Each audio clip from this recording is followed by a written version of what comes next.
Hi guys, welcome back. It is Drew here from Lone Fox, and now if my voice sounds a little raspy, which sometimes I actually like that, it is because I am getting over a little bit of a cold. I just had like a minor cold and it actually really affected my voice for some reason. Today's video is a new DIY video, but today we are focusing just on throw pillows because almost every time I feature a throw pillow in one of my DIY videos, everyone's like, please do more throw pillows, please do more throw pillows.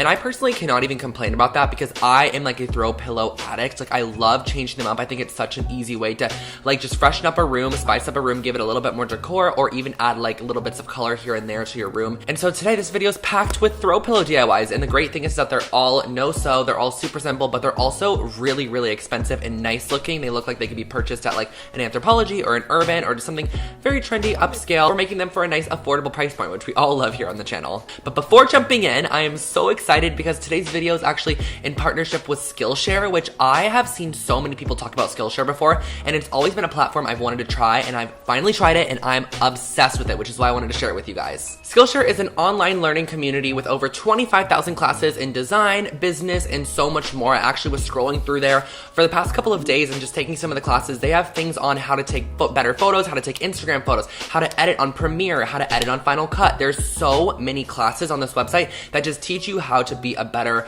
content creator or a better business owner. So I personally love the fact that they have a lot of different camera classes, a lot of Illustrator classes. Skillshare is a perfect place to just keep you learning and thriving in your career or your job or your hobby, whatever it might be. But they also were amazing and hooked you guys up, and the first 500 people that actually sign up using the link below, which I'll put in the description box, gets a 2-month free membership, which is amazing. You get 2 full months of free to take whatever classes you want, which is so good. And then after that, a premium membership is only $10 a month. So you're still gonna get a ton of information for such a low price each month. I'd highly recommend Skillshare. I think you guys are going to love it. Pillows are just my life. Like, I'm sorry, they're just my life. So let's get started.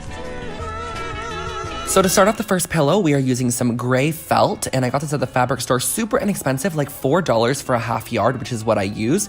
And I ended up cutting a total of 36 strips of 1 by 18 inch felt. So basically, we're cutting these because we're going to be creating a basket woven look on the front of the pillow, which looks so chic and fresh. It kind of reminds me of a CB2 pillow that's like $85, but we're literally recreating this pillow for under $10, which is absolutely amazing. So just go along the edge with your ruler, trace these out, and don't worry if you're using like a thick marker or something, because these marker edges can actually go on the back side. We'll just use the opposite side when we actually go to the weaving portion. So I got these plain white pillowcases on Amazon. I'll link the exact ones below. I just thought it was a lot easier than making my own. And they were also like a couple dollars each, not too bad at all.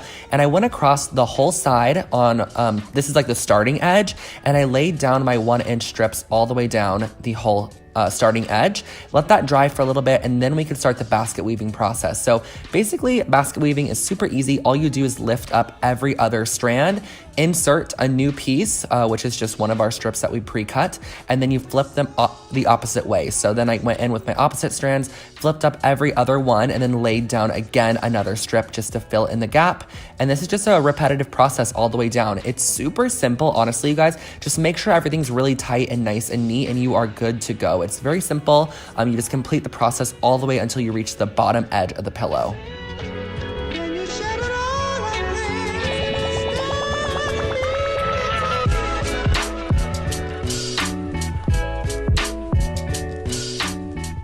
And then once you reach the bottom, you can kind of adjust the edges if you need to. And then what you're gonna go into doing is just gluing this down onto the actual pillow base. So I used Fabri-Tac adhesive, and if you've never used this before, it's literally like a liquid seam. You can even wash materials after this is completely dry. It's amazing. I get it at Michael's. It's a couple dollars with a coupon, so it's very muchly worth it as opposed to having to sew. And I just went all the way around and made sure there was a lot of glue on all the edges, and then also went back and added glue to any edge that just needed to be tacked down a little bit more. And then once you're completely done gluing it down and letting it dry, you can flip it over, use a good pair of scissors to cut off the excess around the edge, and that is your felt woven pillow. Yes, indeed.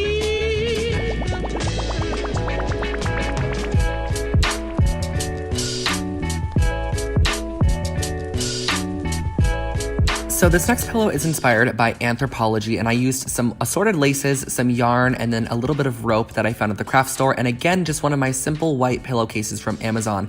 And what I started off by doing was actually creating some tassels. I created a total of, I believe, 12 tassels, and it's super simple on how to create these. I just used a nice thick yarn, and I wrapped it around the top edge of my hand to kind of get it at the thickest point of my hand. And then once you wrap it around the top edge of your hand, you can cut off the excess with a pair of scissors, gather it in the center and just kind of hold it there. And then you can lay it over the top of a smaller piece of yarn, tie it in a knot. And then once that's all tied, just cut all the loops so that they're their own little pieces of fringe. And you have a little tiny puffball pom-pom. You are then gonna wanna go in and just glue down your laces. And the fun thing about this project is that you can be totally creative your own way. Like, feel free to add as many different laces as you want, as many different textures, textiles, whatever it might be, different fabrics, different 3D elements like pom-poms. You could fill a whole pillow with these pom-poms, maybe reverse the colors of them, use yarn with multiple colors. You can just be so creative, but I really wanted to create sort of that very natural anthropology, just like Urban Outfitters vibe with this pillow. So then I went in and I added a little bit more lace to that center section, just a flat lace. I added 3 total strands of that all the way down the center. And then on the left and the right side, I also decided to add a little bit of this like natural cording. I just made all my colors coordinate, which I thought just in the end kind of gave it a little bit more of a cohesive look and made it look a little bit more expensive than it actually was. And down the center, I added 2 little strips of yarn that we use for the pom-poms just to kind of finish off that area. And I also added a little strip to both the bottom and the top of it because I thought this really added a like finished off edge look, which overall just made the pillow look a little bit more expensive as well. And when you're completely done, you can cut off all the lace on both sides, flip it over, and you're good to go. Turn on you. Yes, indeed.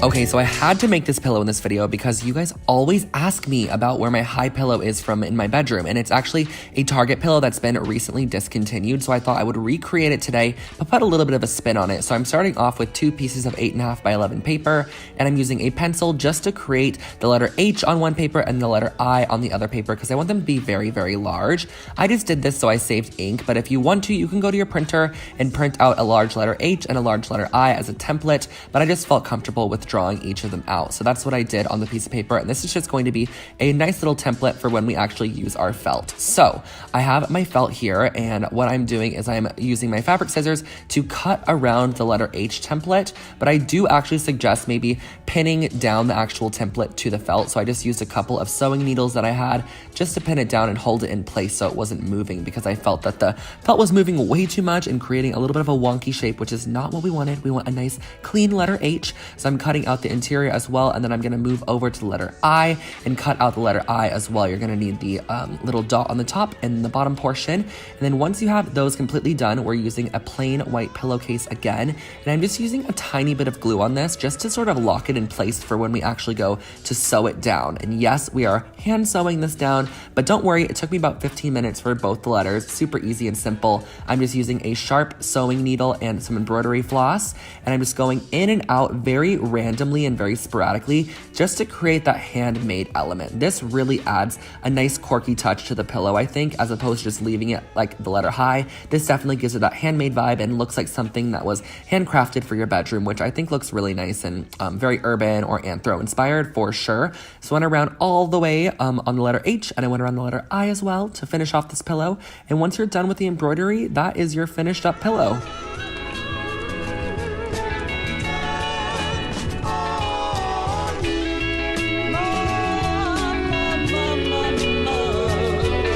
Turn on you. Yes, indeed.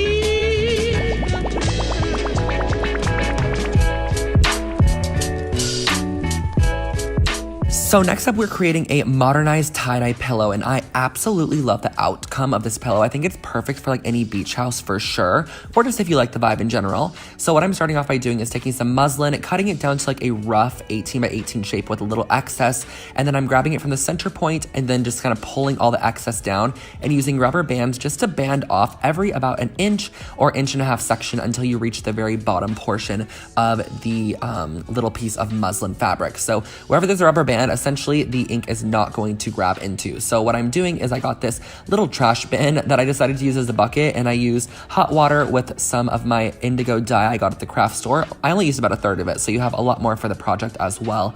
Just mix it up and dip in your little tie-dyed piece. You could actually do the pillowcase itself if you wanted to, but I just wanted to do an actual piece of muslin fabric to see how it worked out, just so I didn't ruin a pillowcase in case it didn't come out how I wanted it to. And the muslin looked amazing when I took off the rubber band, so I just took off all the rubber bands after dabbing it with a little bit of paper towel just to make sure that it was not as like dripping wet as it would have been if I didn't do that. And I opened it up and it looked so good. So you guys can actually do so many different tie-dye methods to make so many different types of tie-dye, but I thought this circle was really graphic and bold. It would look so amazing on a couch. So I just glued this muslin down to a plain white pillowcase, flipped it over, cut off all the excess along the edges, and that finishes off this little modernized tie-dye pillow.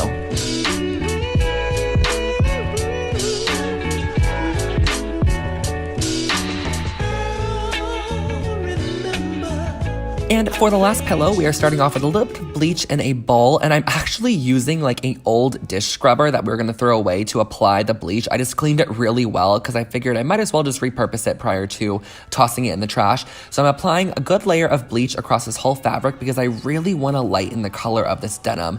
I got a little snippet of denim like this at the fabric store for $2.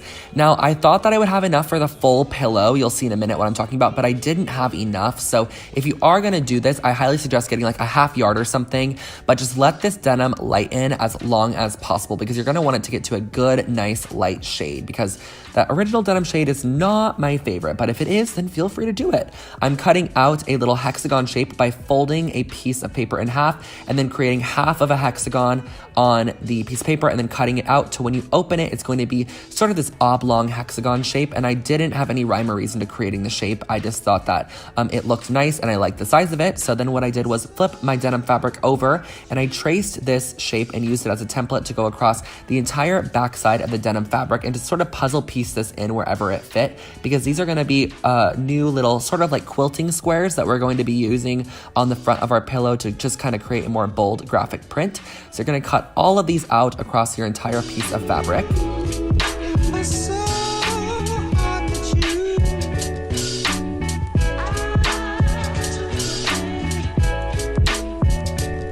And once they're all cut out, you can kind of place them out how you want them to be. I found out I didn't have enough to cover the entire pillow, but I did have enough to create this sort of vertical stripe down the front of the pillow. So I used my Fabri-Tac adhesive again and just glued these down. And I love the way that it looks. This pillow really reminds me of a handmade like Anthropologie pillow that you'd see that they weren't actually selling. It was just like on display. So I like this method. I thought it was fun. It's interesting. But if you do the full pillow, I think it would look even more pretty. So this finishes off the last one.